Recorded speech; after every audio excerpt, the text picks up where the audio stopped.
বন্ধু, আজকের আমি আমার সকালে ছাদ বাগানে এসেছি। আপনারা দেখতে পাচ্ছেন আমার ছাদের উপরে একটা কীরকম ছোট্ট টপের উপরে ছোট্ট একটা ডিব্বার উপরে এই ফুলকপির গাছটা লাগিয়েছি। ওলকপির গাছটা দেখতে পাচ্ছেন কত সুন্দর ওলকপি হয়েছে, কত সুন্দর দেখতে, কত ভালো ওলকপি, কত জাতি সুন্দর। আর এই ওলকপিগুলো লাগাতে এমন কিছু খরচ নেই।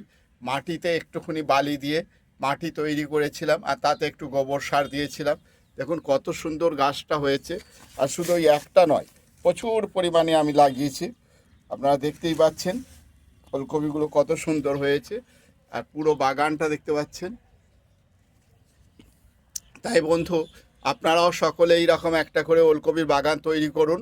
আর খুব সহজেই সামান্য একটা ছোট ডিব্বাতে লাগিয়ে আপনি আপনার বাড়ির প্রত্যেক দিনের সাশ্রয় করতে পারবেন খাবারের। প্রত্যেক দিন যদি একটা দুটো করে তুলে খান তা আপনার 1 মাস ধরে চলে যাবে।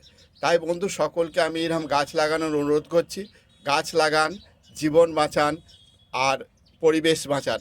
বন্ধু, সকলকে গাছ লাগানোর আবেদন করে এইখানেই শেষ করছি। ধন্যবাদ বন্ধু।